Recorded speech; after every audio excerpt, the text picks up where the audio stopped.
Okay, I want to give you another way to visualize the unit design process and all the components of the unit plan and how they fit together.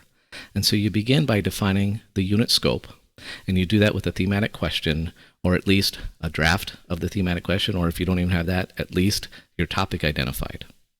And then you need to identify what's all the stuff I'm going to teach. So those are the KDUs, what are the things the students will have to know, do, and understand by the end of the unit. Then once you have that, you can think about, okay, if this is all they're going to learn, then how am I going to know at the end that they've achieved what I wanted them to achieve? And so some form of summative assessment, and this is going to be wildly different depending on the subject and the age that you're teaching. If you're doing early elementary, you might not have a big summative project or assessment, but it might be just a collection of the work that has been done along the way.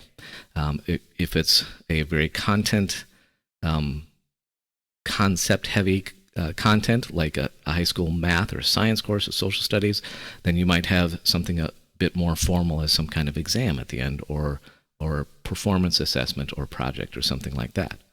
But once we have this, now we've got the unit defined in the big picture. We know what it's about. We can get our arms around what's the idea and where are we going? What do we want them to be able to do by the end of it? All right, now the next step is through the steps of theme chunking and brainstorming, we start developing our essential questions for the theme chunks. So sub-theme questions and guiding questions.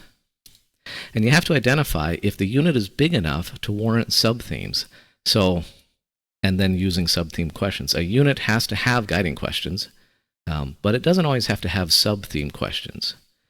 And you need at least 2 sub-theme questions, otherwise they're not serving any purpose, because the point of a sub-theme question is to take a unit that is pretty big and then break it into smaller chunks. And you know you need a sub-theme if, when you are planning it out, so you might not know this right away, you might have to come back and add this in here.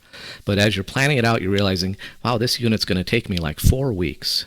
Probably after about week 2, we should stop and have assessment that is assessing us partway through to make sure we're on track and we're going to get to the end okay. If that's the case, then it probably should be divided into probably 2 sub-themes with an assessment partway through. It could be more than that. Or you could decide it's not that big and we don't need them. So if you're going to use sub-themes, then we have to transfer the KDUs from the thematic question, and you can just copy them right to the sub-themes. And all of the KDUs that are up in this thematic question have to end up under a sub-theme if you're using the sub-themes. And then if you are using sub-themes, then each of those probably will have some kind of formative assessment, some kind of a quiz, the size of a quiz, that kind of thing. Whether you're using sub-themes or not, you will always have guiding questions. The guiding questions, there's going to be still somewhat open-ended, but this is now narrow enough in scope so that it encompasses enough KDUs and standards possibly to be taught in at least 1 lesson, but maybe 2 to 3 lessons or a few lessons. And a lesson, I'm defining a lesson as a learning segment that's 1 sitting. So for early elementary, it might be a 20-minute segment of learning that you do one day and then you come back to the next day and do another one. For high school, it's going to be a class period. And so how many sub-theme and guiding questions do you need? Well, that depends on how many KDUs you have, how many standards, and then eventually how many lesson plans shake out. And so this is an iterative process. As you get further into the process, you'll refine more and more what you want to do with it. That might adjust your overall KDUs that you're doing for the whole unit. It might even change your ideas for your summative assessment. You might find that you're starting with too many guiding questions and they're too narrow, and then so you're going to eliminate one and can combine a couple. Or you might find that, while this one guiding question in the end has like a week's worth of material, that maybe is a bit too much. So we're going to break that down a little bit and add a guiding question in there. The point is, as you go, it's okay to go back and change things. You have not set anything in stone so far as you're going. Then the next step is to take the KDUs that you have identified for the whole unit, and they all have to find a home underneath one of the guiding questions. That ensures that every piece of content has a home somewhere in the scoping sequence, and you're going to teach it. If it doesn't end up in one of these guiding questions, then you run the risk of skipping it, and then when you get to the end, the students aren't prepared for the summative assessment, and then you haven't prepared them properly for it. If you have a subject with standards in it, then whatever standards align to those questions are identified and spread out among the guiding questions as well.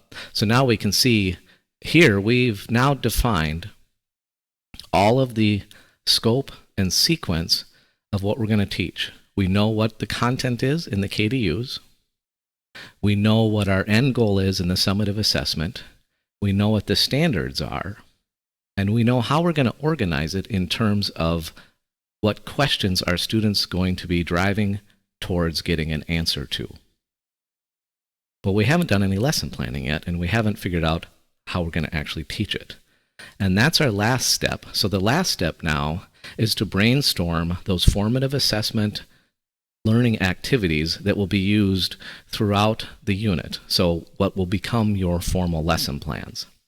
So the scope of the guiding questions is defined by how many KDUs and standards, and then how many lessons fit underneath it, and you will need to do to be able to get students ready so they could answer the guiding question, so then they could answer the sub-theme question, so then they could answer the thematic question. And so once you have all the pieces in place here, then you can start moving things around a little bit, and you might discover, wow, this guiding question only has a couple KDUs in it after all. We can probably ditch that one and just move those onto another question.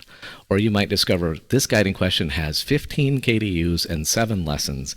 That might be a bit big and hard to sustain for that many days and keep the students focused on it. So let's break that question into maybe 2 questions, and we'll slide another guiding question in here and keep our lessons focused on just one guiding question at a time. So as you design this, you're going to work top down. And then once you get down to the bottom, you're going to start working your way back up again to fill in the gaps and fill in the pieces and move things around until you get it organized the way you want.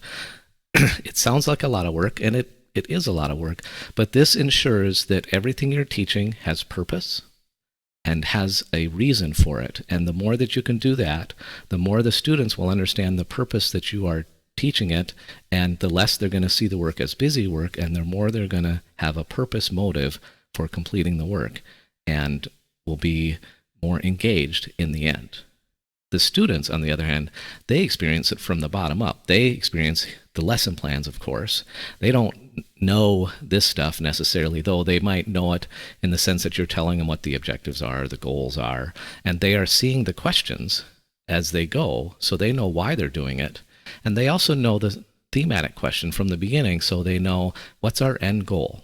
So in the end, you are creating for them this roadmap of how they're going to get from the lessons through the guiding questions, through the assessments of the guiding questions and the sub-theme questions, if you're using them, to the end goal of completing that end summative assessment.